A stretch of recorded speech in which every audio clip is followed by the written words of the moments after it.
Mesdames et messieurs, bonsoir et bienvenue à ce rendez-vous du 20h. Voici les titres. Le président de la République poursuit sa tournée d'explication du projet de réforme constitutionnelle. Il était dans les régions de Louga, Saint-Louis et Thiès. Le président Macky Sall a eu droit dans ces localités à un accueil coloré. Près de 300 000 électeurs risquent de ne pas voter lors du référendum. Les machines de fabrication des cartes d'électeurs sont tombées en panne. Selon la DAF, le ministre de l'Intérieur a rencontré les acteurs politiques pour trouver une solution, mais il n'y a pas eu de consensus. Et puis la rubrique santé de ce soir porte sur l'autisme à Yombol, dans la banlieue dakaroise. Beaucoup d'enfants autistes restent dans les maisons. Ils vont rarement chez le médecin et n'ont pas souvent la chance de fréquenter des établissements spécialisés, ce qui peut être un frein pour leur développement psychique. L'accueil triomphal pour le président de la République, c'était à Thiès. La capitale du rail s'est fortement mobilisée pour dire oui au référendum du 20 mars prochain. Thiès a choisi son camp pour un triomphe historique, nous dit Pape Biram Bigandiaï. Accueil grandiose, exceptionnel. Toute la région de Thiès au pied du président Macky Sall.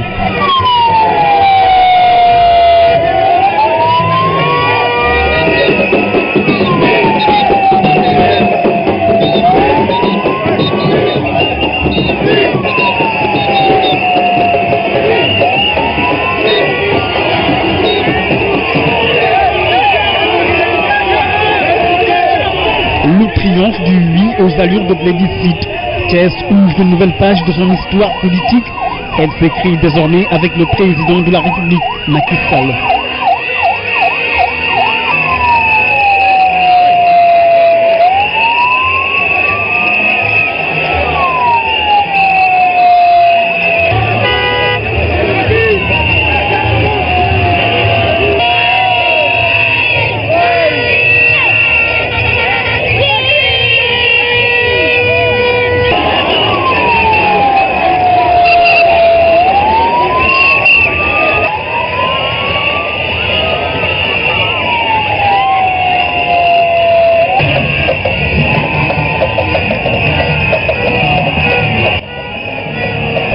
Sur la mythique place de France, rebaptisée Promenade des Thiessois, c'est une foule en liesse qui attendait le président Macky Sall.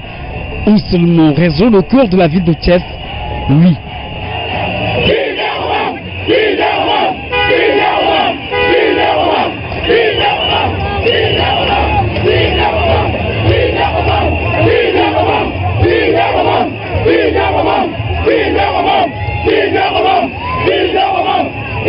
Thiès a voté oui. Thiès a triomphé. Thiès a compris. Thiès a accepté. Et soyez assurés que je serai aux côtés des populations de Thiès pour renforcer l'emploi, les infrastructures, l'énergie, l'eau, bref, pour faire de Thiès la véritable seconde ville du Sénégal.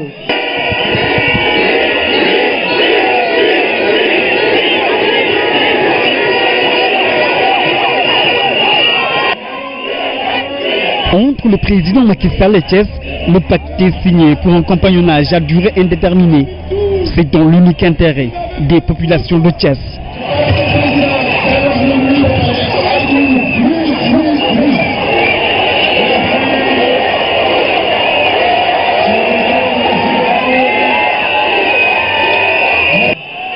Je vous donne rendez-vous le 20 mars pour un oui massif, pour un oui confortable, pour nous permettre de travailler dans la quiétude en vue de parfaire le programme Sénégal émergent.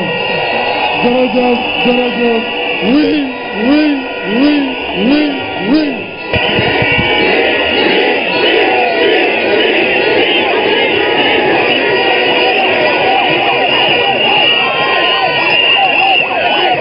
Ce fut simplement énorme. Thiès a choisi son camp.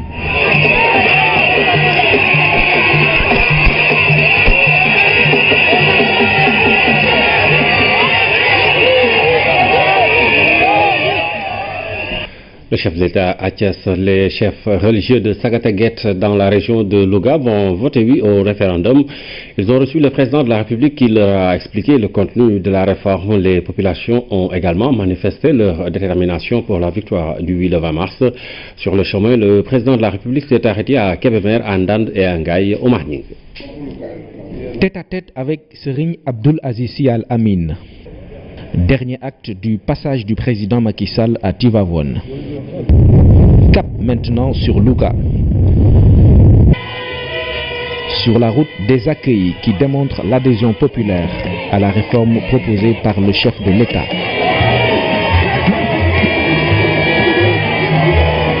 Ici, Ngaye.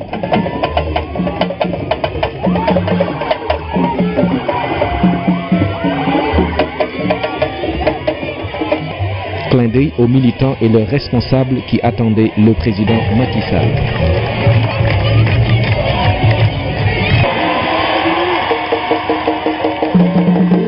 Même ambiance à Ndande.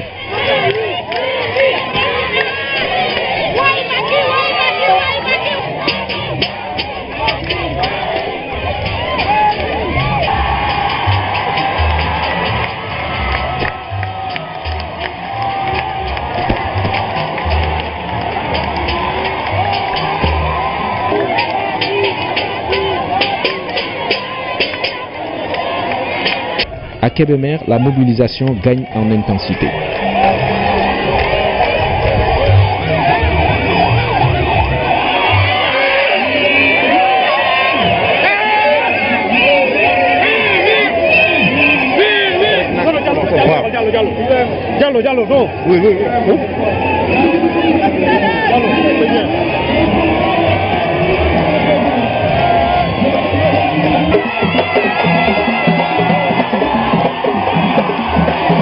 Après ces moments de communion, le convoi continue pour arriver à Sagataguet. Étape importante, ponctuée par une rencontre avec les chefs religieux de la commune. En compagnie du maire El Hadj Amar Lo, ils sont très touchés.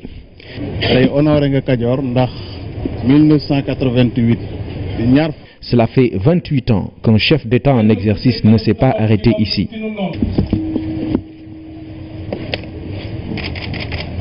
En signe de reconnaissance, les dignitaires religieux offrent au président Macky Sall un exemplaire du Coran. Ils vont même plus loin. Ici, le mot d'ordre, c'est le oui.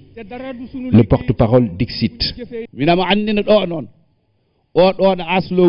Rassuré, le président de la République leur a expliqué tout de même le contenu de la réforme, avec en appui un support traduit en langue arabe.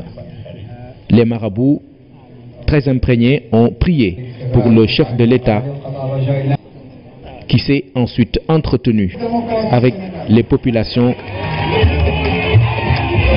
qui confirment leurs autorités dans cet engagement à faire triompher le oui à Sagata dimanche prochain. Le président qui poursuit sa tournée était hier à Louga, à Pal et à Géoul. Le président de la République a expliqué aux populations et aux guides religieux de ces localités la quintessence des réformes qui seront soumises au vote lors du référendum de dimanche. Pabiram Bigenyaye. À l'entrée de Géoul, les visages étaient joyeux, rayonnants.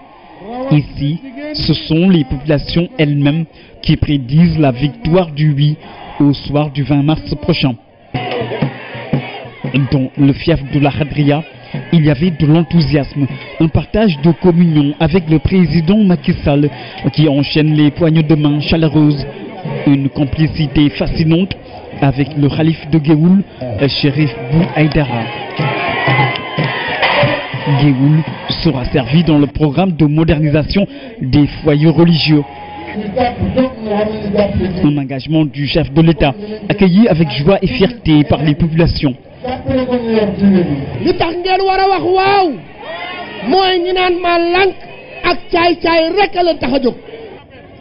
Après Géoul,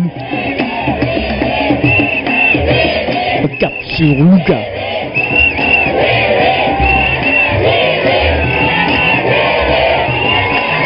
L'apothéose.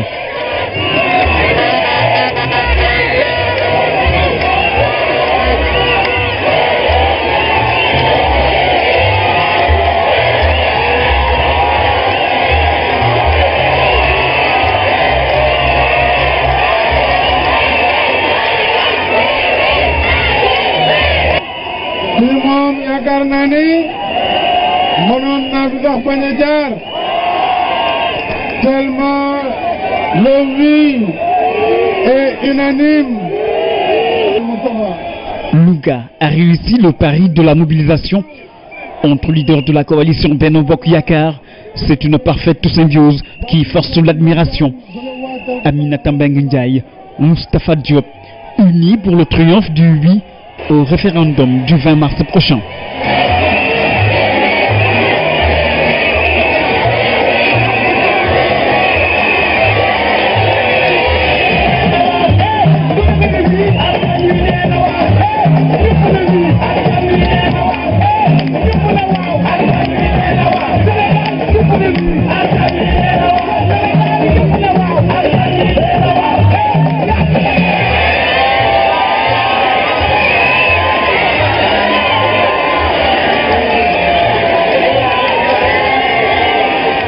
Avant de quitter Louga, le président Macky Sall s'est arrêté au domicile de Thierno Bachir, khalife général de la famille omarienne.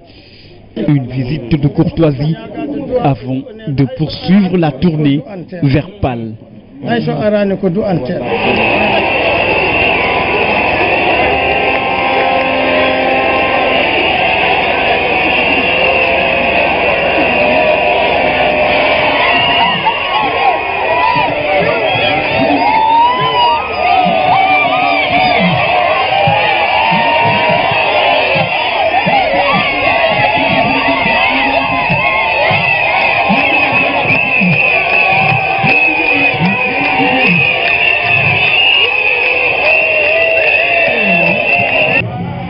Des zikrs ont accueilli le président Macky Sall au domicile du khalife général de Pal. Serigne Lamine Ngom est en phase avec le chef de l'État. Il a prié pour le succès de la réforme. La victoire du oui est déjà acquise sur la terre de Seydi Hadj Rawane Ngom. Et le président Macky Sall s'est engagé à moderniser la cité et à réhabiliter la grande mosquée de Pal. Le dimanche, Pal aura 100% de oui. L'accueil exceptionnel des populations est le signe d'un futur triomphe éclatant au soir du 20 mars prochain. Et sur le chemin qui mène à Saint-Louis, il y a eu une forte mobilisation à Rao et à Gandon. Symptomatique d'une cote de popularité toujours aussi grande du président Macky Sall dans le pays profond. Oui pour un Sénégal démocratique.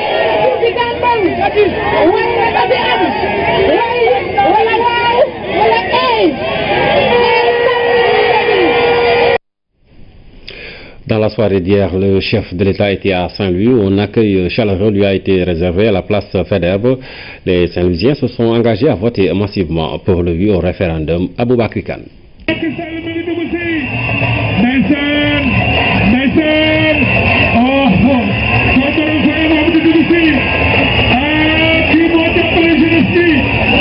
Une foule acquise à la cause du oui attendait le président de la République à la place Faidherbe.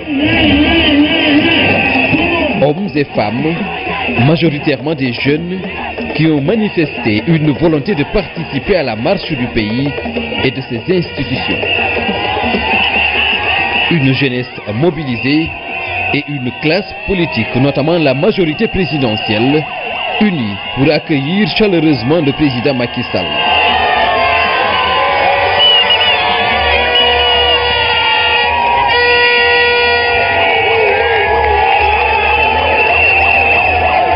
Une unité portée par le maire de la ville et saluée par le chef de l'État.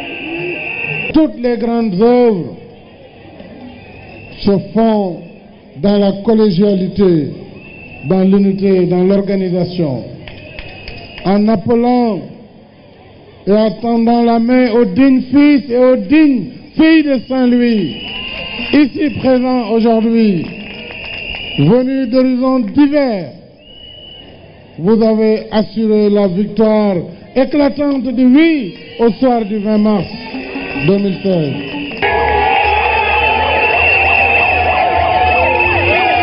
Une nouvelle page de l'histoire politique du Sénégal sera écrite le 20 mars à travers un projet de constitution qui promeut le renforcement de la démocratie sénégalaise, l'état de droit et la bonne gouvernance, mais aussi qui élargit les pouvoirs de l'Assemblée nationale. Les différents responsables de Saint-Louis, la jeunesse, les artisans, les pêcheurs, tous ont manifesté leur adhésion au projet de réforme soumis à la consultation du peuple. Ndar a choisi oui, un oui massif. Le chef de l'État est aussi revenu sur les réalisations du pouvoir au cours des 4 dernières années. Un bilan qui ne souffre pour le président Macky Sall d'aucune contestation, ce dans tous les secteurs d'activité, agriculture, infrastructure, enseignement supérieur, assainissement, santé entre autres. En 4 ans, grâce à la magie des mathématiciens, nous avons pu multiplier par N, domaine par domaine, les réalisations pour le bonheur et le bien-être des populations sénégalaises. Nous avons attaqué le bilan.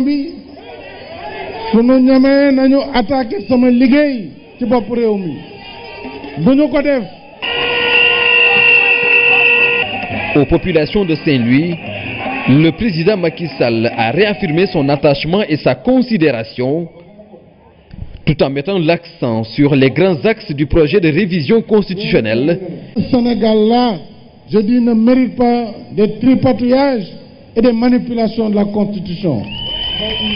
Le leader de l'Alliance pour la République a invité les Saint-Louisiens et les Saint-Louisiennes à rester mobilisés pour assurer une victoire éclatante du oui au référendum du 20 mars.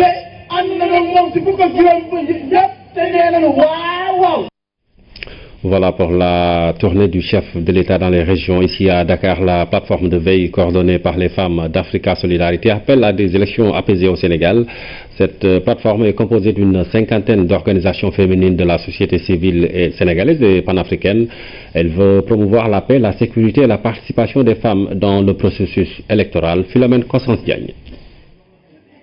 Une plateforme de veille pour des élections apaisées au Sénégal. Les femmes membres d'organisations féminines optent pour la prévention et la consolidation de la paix. La situation qui provoque actuellement à installer dans l'ensemble du pays un climat délétère avec des retombées sur la vie sociale et économique. Et la plateforme de veille des femmes appelle au sens de la responsabilité, du civisme et de la citoyenneté de tous les acteurs et actrices de jeu politique sénégalais à travers la présente déclaration. Fort de ce constat, ces femmes promotrices du pacifisme en appellent à la responsabilité de tous. Nous appelons les populations, notamment les jeunes et les femmes, à œuvrer en toute citoyenneté pendant les phases de campagne et post-référendum pour la sauvegarde de la paix. Nous sollicitons la voie pacifique de nos leaders religieux et d'opinion pour l'apaisement du climat social.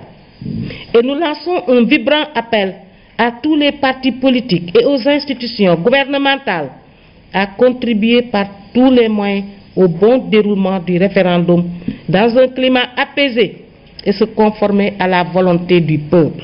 Au soir du 20 mars, les regards seront fixés sur le Sénégal, souvent cité en exemple, d'où l'intérêt de respecter la volonté qui sera exprimée par le peuple.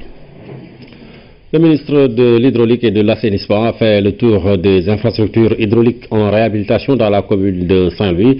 C'était en compagnie des délégués de quartier et des conseillers municipaux de la ville, une visite d'imprégnation des réalisations de la SONES qui vise à rassurer les consommateurs. Ces ouvrages vont dans un avenir proche combler le déficit d'eau dans les zones périphériques de la commune. Lamine Touré. Des armoires électriques, des salles de pompage équipées en matériel moderne, la station de Bango est en phase finale de réhabilitation. Délégués de quartier et conseillers municipaux de la ville de Saint-Louis ont pris connaissance de l'enjeu des travaux de la Société nationale des eaux du Sénégal. À la station de traitement de Khor, les populations des zones affectées par le déficit d'eau et le ministre de l'Hydraulique ont partagé les bonnes nouvelles. Le volume de traitement des eaux va passer ici de 15 000 à 18 600 mètres cubes jour, soit une augmentation de 3 600 mètres cubes. Des chiffres et des ouvrages qui rassurent. Tout Saint-Louisien représenté ici par les délégués de quartier est vraiment émerveillé par ce qu'on a vu. D'abord à Dakar Bango, nous avons constaté qu'il y a au moins 4 pompes là-bas, des pompes automatiques et de dernier cri qui aspirent l'eau, qui envoient l'eau au niveau de la station de Khor, où l'eau va subir un traitement chimique de qualité et de performance. L'autre temps fort de cette visite d'imprégnation des réalisations de la SONES reste le château d'eau de Lébar, d'une capacité de 1500 m3. L'unité s'inscrit dans le prolongement de la mise à niveau des infrastructures hydrauliques de la commune de Saint-Louis environ. Saint-Louis a eu à connaître ces temps derniers pas mal de désagréments dus effectivement à des coupures d'eau. Et c'était pour rappeler aux délégués de quartier qui là nous accompagnent pour une visite d'imprégnation que ces perturbations-là étaient réellement dues effectivement aux ouvrages qu'on était en train en tout cas d'installer. Dans un mois maximum, le château d'eau sera livré et les travaux d'extension de la station de Khor seront terminés quelques temps après. À la fin des travaux, nous allons observer une très nette amélioration en termes de distribution d'eau et en termes aussi donc de disponibilité de la production. L'autonomie en énergie électrique des ouvrages a été aussi prévue, cela pour assurer leur fonctionnement régulier. L'État est en train de prendre des dispositions pour une certaine autonomisation de l'alimentation électrique. Parce que comme vous le savez, les pompes donc, fonctionnent donc, à l'alimentation électrique. Donc si on n'a pas de groupe, naturellement il peut y avoir des perturbations. Un financement donc, de l'AFD, je pense, pour 20 000 branchements sociaux.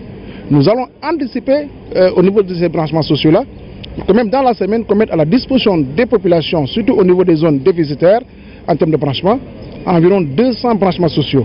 À la fin des travaux, les zones périphériques de Saint-Louis et les communes de Gandon et Ndiébène-Gandiol seront définitivement mises à l'abri du manque d'eau.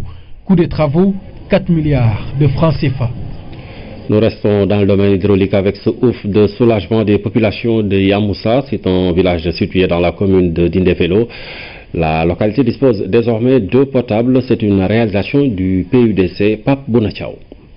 Théâtralisation d'une scène plutôt cruelle de recherche d'eau potable dans ce village situé juste à quelques kilomètres de la frontière avec la Guinée.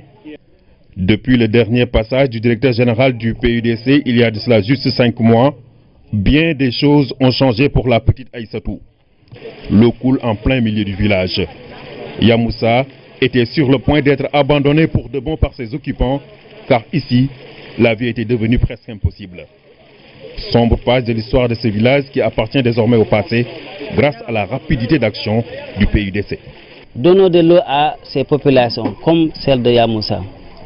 C'est vraiment de la justice sociale. Quand on sait ces populations buvaient en tout cas de l'eau qui venait des sources. Des populations n'avaient pas de l'eau potable. C'était moi en tant que maire, gênant à chaque fois que je rencontrais les populations de Yamoussa, de les regarder les yeux dans les yeux. Vous m'avez permis de regarder les populations de Yamoussa les yeux dans les yeux, parce que vous leur avez donné ce qu'ils ont toujours réclamé, c'est-à-dire de l'eau propre, comme toutes les populations en ont besoin.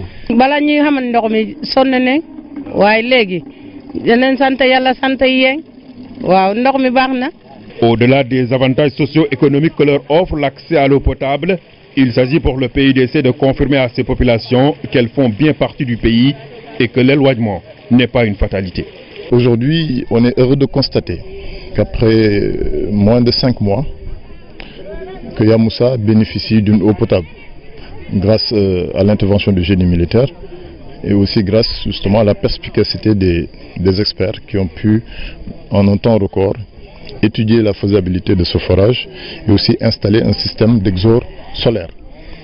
Le système d'exor solaire est important parce que le président de la République a décidé d'alléger les travaux de la femme, en tout cas du monde rural, parce que en d'autres temps, peut-être nous serions là à installer des pompes manuelles et cela ne concourt pas à l'atteinte des objectifs que nous fixe le chef de l'État.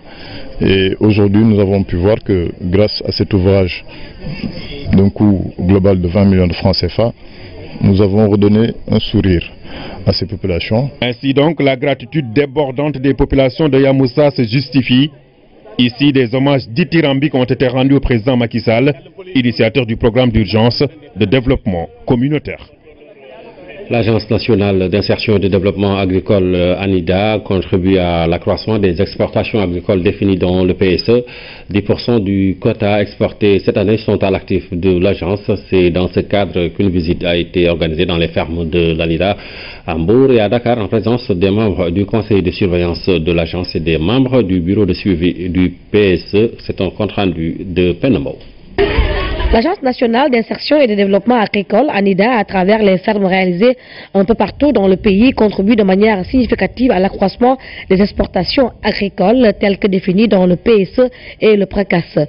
Dans ce cadre, un programme de culture à haute valeur ajoutée a été développé pour le marché local et surtout pour l'exportation, et les résultats ont été bien visibles lors de cette tournée. Je pense que c'est une satisfaction totale. On a vu des choses qui dépassaient complètement notre entendement. On a vu des choses qui nous ont impressionnés sur le terrain. Et aujourd'hui, il faut dire que vraiment, la politique de l'ANIDA est parfaitement en cohérence avec ce qui a été défini dans le cadre du plan Sénégal émergent. D'abord, la création massive d'emplois. Deuxièmement, la sécurité alimentaire. Troisièmement, la production de produits à haute valeur ajoutée et en plus destinés à l'exportation. Et ce faisant, ANIDA, en tant que structure et levier du ministère de l'Agriculture et de l'Équipement rural, révèle sa fonction de mise en œuvre du PRACAS, qui est la traduction agricole du PSE, dans le volet promotion des cultures à haute valeur ajoutée, mais aussi modernisation des exploitations familiales au Sénégal. L'initiative bien appréciée par les bénéficiaires qui voient ainsi leurs revenus augmenter de façon considérable. Nous sommes partagés 6 millions pour le producteur. En caisse, nous avons 1 775 450 actuellement. Dans un mois, un produit gagne 300 000. En un mois. Mais c'est utile que partir à Dakar ou aux autres pays. Il faut faire le reste pour continuer. Pour continuer de produire. C'est ça le Sénégal émergent. Voilà. C'est pas un mot. Il faut le dire, faire. C'est réalité. Nous démontrons à Darundoui. L'exportation, c'est depuis la production.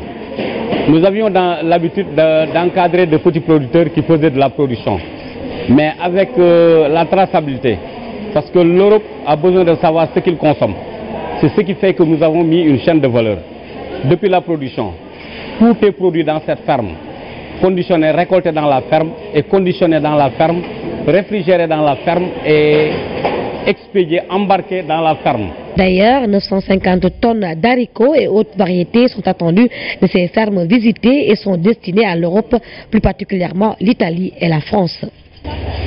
60 familles de Medina Diakha, c'est une commune de Sinthiou Malem, viennent de recevoir des indemnisations du programme alimentaire mondial. C'est dans le cadre de la composante transfert de risque du projet 4R. La cérémonie officielle d'indemnisation s'est déroulée en présence de la représentante résidente du PAM, Abdoulaye Sinkare. Malgré une saison des plus tumultueuses, Aïssata assure tranquillement les 3 repas dans son foyer.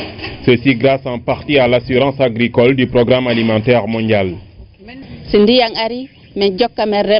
Pendant l'hivernage, nous cultivons. Si les pluies ne sont pas au rendez-vous, ils nous aident à avoir de quoi manger. Cela nous permet de nourrir nos enfants. Comme Aïssata, une soixantaine de producteurs de Medina Diakha ont souscrit à cette assurance. Ceci dans le cadre du projet de résilience 4R. Ça signifie qu'il y a 4 composantes qui travaillent ensemble pour bâtir la résilience des communautés sénégalaises au milieu rural pour faire face au changement climatique, au risque qu'il vient du changement climatique. Les communautés, dans leur globalité, ont répondu massivement et ils ont adhéré au processus donc, de l'assurance. Depuis les enregistrements, les travaux, et aujourd'hui nous sommes à la phase d'indemnisation. À travers ce projet, le PAM et ses partenaires visent à mettre les paysans à l'abri des chocs liés au changement climatique. Je me réjouis vraiment de dire qu'aujourd'hui, le PAM assiste 6 000 ménages par la distribution de vivres et de bons d'achat à travers cette initiative et que cette année, 3 600 producteurs agricoles sur plus de 110 villages ont souscrit à l'assurance indicielle. L'État du Sénégal est là pour vous accompagner de nuit et de jour dans toutes vos actions de développement. Car le constat que nous avons fait avec le PAM et avec le projet 4R, ils interviennent directement dans les ménages. Et ça, c'est le fondement même. Dans cette zone de Sinthiou Malem, pas moins de 200 producteurs sont indemnisés. 47 millions seront distribués dans Tambacounda. Je vous le disais dans les titres, près de 300 000 électeurs risquent de ne pas voter lors du référendum du 20 mars. Les machines de fabrication des cartes d'électeurs sont tombées en panne le week-end dernier, renseigne la DAF. Pour trouver une solution, le ministre de l'Intérieur a convoqué les acteurs politiques pour permettre à ces derniers, les électeurs donc, de pouvoir voter avec leur carte nationale d'identité et leur récépissé. Mais il n'y a pas eu de consensus. Ibrahim Ndong. Une carte d'électeur doublée d'une carte nationale d'identité, les conditions pour participer au vote. Une disposition du code électoral prévue à son article L76, ce qui élimine du coup les citoyens qui ne remplissent pas ces conditions. Ce qui veut dire que des milliers de citoyens risquent de ne pas participer au référendum du 20 mars. Motif, les machines de fabrication des cartes d'électeurs sont tombées en panne ce week-end. Nous avons noté en 2015 un vaste mouvement vraiment au niveau de ces inscriptions. Nous nous sommes retrouvés à près de 300 000 mouvements au total, 287 000 au total, de demandes d'inscription et de demandes de modification. Cette demande massive sort un peu de l'ordinaire. En tout état de cause, nous nous sommes préparés à aborder donc l'édition de toutes ces cartes qui normalement devraient à partir du 10 mars faire l'objet de distribution à travers tout le pays.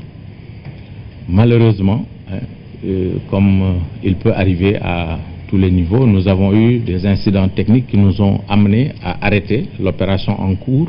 Devant une telle situation, le ministre de l'Intérieur et de la Sécurité publique a convoqué les acteurs politiques pour trouver une solution. Le ministre a jugé utile de convoquer la classe politique en présence de la Sénat pour essayer d'apprécier la proposition que nous lui avions faite, que les électeurs qui étaient déjà pris en compte, pour ceux qui sont des inscrits nouveaux, nous les avons pris en compte. Et si vous regardez sur les listes d'émargement qui sont dans les bureaux de vote, ils y figurent déjà. Donc leur qualité d'électeur est déjà prise en compte. Il restait simplement l'identification de l'électeur au niveau du bureau de vote. Vous aviez demandé, vous étiez à Wakam, vous avez demandé à aller à Tivaouane, vous vous présentez au bureau de vote de Tivaouane, vous êtes déjà sur la liste, on a accepté votre demande de modification, et il s'agit maintenant de vous identifier. Donc nous avions proposé que la carte nationale d'identité soit utilisée pour identifier l'électeur. D'autant plus que sur la liste d'émargement, le numéro de la carte d'identité de chaque électeur y figure. Donc il ne peut pas y avoir de confusion sur l'électeur que vous avez en face de vous. Mais il n'y a pas que ça. Et en plus, sur le récépissé de demande que vous avez reçu de la commission administrative qui a reçu le visa de la Sénat ou de la SEDA dans les régions, le numéro d'électeur y figure et il est le même que sur la liste d'émargement. Nous avons donc, en tant que service technique, considéré que cette proposition pouvait vraiment être faite et assurer ce qui est fondamental, c'est-à-dire offrir aux citoyens, malgré cet instant technique, la possibilité donc d'exercer son droit de vote. Pourtant, le regard dans le rétroviseur nous plonge dans la jurisprudence de 2011. Je dois le rappeler également, en 2011, je pense, Nous avons eu aussi des difficultés. Il y avait une campagne de l'Union européenne pour encourager les jeunes à aller s'inscrire sur les listes électorales avant les élections de 2012. Nous nous sommes trouvés dans une situation où beaucoup de demandes de cartes d'identité avaient été faites et nous n'avions pas été en mesure de sortir toutes les cartes avant la clôture de la révision. Nous nous sommes concertés avec la classe politique à l'époque et nous avons proposé que le récépissé de dépôt de carte d'identité suffise pour s'inscrire sur les listes électorales. Donc nous avons inscrit des électeurs qui n'avaient même pas encore leur carte d'identité, mais par consensus. Un consensus qui n'a pas prévalu cette fois sur les dispositions légales. Conséquence, 187 000 citoyens ne vont pas participer au référendum du 20 mars, car sur les 287 000 demandes, seules 100 000 cartes ont été confectionnées avant la panne des machines. Le commissaire Ibrahima Diallo, directeur de l'autonomisation du fichier, et l'invité de l'émission, Le Point, à suivre après cette édition. Comment permettre aux pays africains francophones de mieux tirer profit des mécanismes de financement pour faire face au changement climatique? La question est au centre d'un atelier réunissant 12 pays francophones d'Afrique. C'est un compte rendu signé Ndeye. Des financements existent pour faire face aux conséquences des changements climatiques, mais encore faudrait-il connaître les mécanismes pour profiter de cette manne financière. Il y a le fonds d'adaptation et surtout le fonds vert pour le climat, des mécanismes mis en place pour permettre aux pays en développement de s'adapter aux effets désastreux des modifications du climat.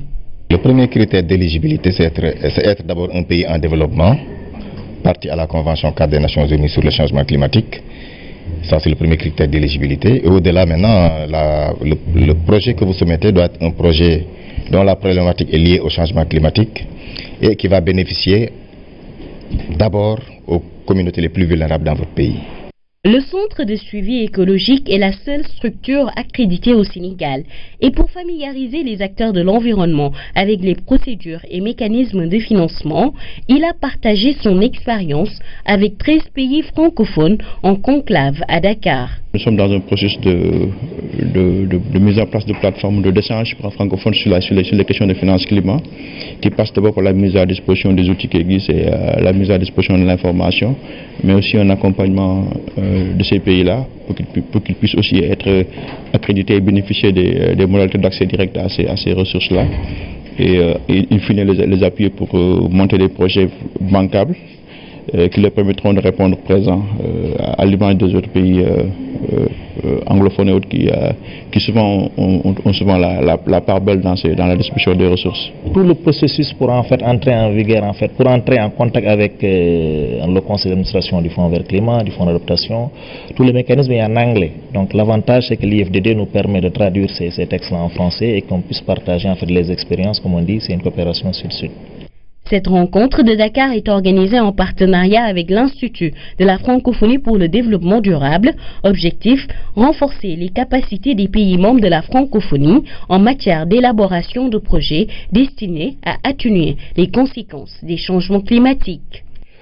Teranga Capital démarre officiellement ses activités au Sénégal. Ce fonds d'investissement vise les PME à fort potentiel de croissance. L'objectif est de les accompagner en renforçant leurs fonds propres et en devenant actionnaires minoritaires. Hamid Diop. Le fonds d'investissement Teranga Capital va accompagner pleinement les petites et moyennes entreprises du pays. L'offre de financement qu'il propose répond spécifiquement aux besoins des PME. Nous sommes un dispositif de financement qui allie financement à long terme par prise de participation au capital minoritaire et un accompagnement rapproché pour aider les entreprises à se développer. Dans ce projet d'investissement, les PME à fort potentiel de croissance sont ciblées. La Sonatel, Askia Assurance et le Fonds 6 accompagnent Teranga Capital dans cette initiative. C'est un beau projet qui nous permet à nous d'atteindre en fait des PME qu'on ne pouvait peut-être pas atteindre directement. Parce que le Fonds 6, n'ayant pas une très grande équipe, ne peut pas investir dans une centaine de PME d'un coup. Surtout les PME qui ont besoin de capitaux entre 50 et 200 millions, c'est des volumes un peu bas pour nous. Et donc, en investissant dans Teranga Capital, indirectement, nous atteignons également ces PME. Et donc pour justement renforcer les actions déjà, les nombreuses initiatives que le groupe Sonatel Orange a vis-à-vis de l'écosystème, je dirais, socio-économique, en particulier dans le secteur des TIC, nous avons donc décidé de participer à la mise en place de ce fonds d'investissement de Teranga Capital. Teranga Capital veut renforcer les fonds propres des PME et devenir un actionnaire minoritaire pendant 5 ans. Dans une première phase de 10 ans, 50 entreprises sont ciblées. Il existe beaucoup de moyens de lutte antivectorielle pour le paludisme et l'aspersion intradomiciliaire en fait partie. Le district sanitaire de Rufisque l'a testé avec l'appui de la multinationale Bayer. Cette initiative communautaire qui s'appuie sur les marraines de quartier où Badianou Gor a donné des résultats concluants. Omar Diaw. Dans la vie de tous les jours, le paludisme est plus un problème de santé publique pour les Africains que pour ces Européens. Le vecteur qui transmet le mal vit parmi les premiers et les empêche de dormir. C'est le cas à Rufisque où un projet d'aspersion intradomiciliaire a été testé. Cette intervention ne se fait qu'au niveau de 4 districts au niveau du Sénégal. Et l'idée qu'on a derrière, c'est de voir comment s'investir dans cette intervention qui peut avoir comme valeur ajoutée de pouvoir générer des revenus et aussi de régler des problèmes de santé. Louis Mouride, Bambilor et Nimzat ont été les 3 zones d'intervention de ce projet qui a démontré sa faisabilité et l'adhésion des populations. C'était un projet qui était vraiment accepté par la population parce que l'enquête qui a été réalisée après la phase pilote du projet a montré que la satisfaction était de 94%. La phase pilote a donné des résultats concluants avec un réel engagement des Badianou Gor ou marraines de quartier. Aujourd'hui, au niveau du district sanitaire de Rufisque, la structure la plus grande, c'est la structure des Badianou Gor avec plus de 300 membres. L'appropriation par les communautés de telles initiatives est essentielle pour leur réussite. Si l'on veut éradiquer le paludisme, il est essentiel que les communautés locales s'engagent véritablement. La firme industrielle Bayer a soutenu la phase pilote par des financements ciblés, mais à terme, les communautés devront voler de leurs propres ailes. Ce ne sera pas gratuit. Il s'agira d'une intervention qui sera vendue aux communautés qui en exprimeront le besoin. L'aspersion intradomiciliaire fait partie de l'arsenal de prévention du paludisme. Elle permet de détruire à l'intérieur des maisons le vecteur à l'aide de produits chimiques respectueux de l'environnement. Il s'agit d'une action à efficacité prouvée, pouvant s'étendre plus largement. La journée mondiale de l'autisme se prépare. Le thème de cette année est la prise en charge des enfants autistes dans les familles. Dans la banlieue à Yeumbeul, beaucoup d'enfants autistes sont dans les maisons. Ils vont rarement au rendez-vous chez les médecins et n'ont pas souvent la chance de fréquenter des établissements spécialisés pour la prise en charge scolaire, ce qui peut être un frein pour leur développement psychique. C'est le sujet de la rubrique santé signée Ramasadem. Fatkine est la maman de Djibi, un enfant autiste de 9 ans. Elle a d'autres enfants, mais Djibi lui prend beaucoup de son temps, ce qui n'est pas évident pour elle. C'est quand il a eu 2 ans que j'ai appris sa maladie. J'ai dû recourir à plusieurs guérisseurs avant de me résigner à l'amener à l'hôpital pour le soigner. C'est vraiment dur de s'occuper d'un enfant autiste. J'ai arrêté toutes mes activités pour l'accompagner au centre et je suis obligée de l'attendre sous un arbre jusqu'à la descente. Djibi est un jeune garçon très actif, on dira même super actif, mais reste néanmoins très particulier. Il se recule. Djibi, au début, il était tout seul dans son coin. Il n'aime pas qu'on lui interdise de faire ce qu'il veut. Il n'en fait qu'à sa tête. Néanmoins, il comprend ce qu'on lui dit. Un problème. Oui,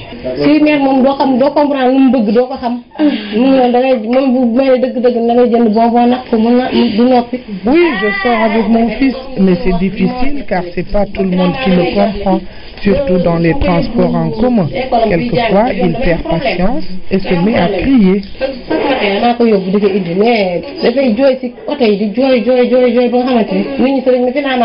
À moins de 10 mètres de chez Djibi se trouve une autre jeune fille autiste de 12 ans, Nguer, et elle à la maison et s'occupe très bien des tâches ménagères et est bien connue dans son quartier. Nguer est autiste depuis la naissance. Elle connaît tout le quartier. Elle aime bien être avec les gens. Quand on lui demande de faire quelque chose, elle le fait vraiment sans problème. Sa seule difficulté, c'est le langage. Malgré leur handicap, ces enfants autistes sont bien acceptés dans leur famille et entourage. On s'occupe bien de Nguer, on l'amène dans les cérémonies familiales, tous les membres de la famille l'apprécient beaucoup. Quand il y a une grande fête dans la famille, elle se prépare comme tout le monde. Donc tout le monde comprend Djibi dans la maison, même dans le quartier, tout le monde le connaît et l'apprécie. Il adore être avec les gens du quartier. C'est un enfant très intéressant. Mais non, Djibi, il est intéressant quoi. Il est intéressant parce que Mamie, elle, est la grand-mère d'un enfant autiste de 12 ans qu'elle a récupéré chez sa maman récemment pour lui permettre de souffler un peu. Mon petit-fils est très difficile à gérer. Il ne fait que ce qu'il a envie de faire. Quand il venait d'arriver ici, il n'aimait personne.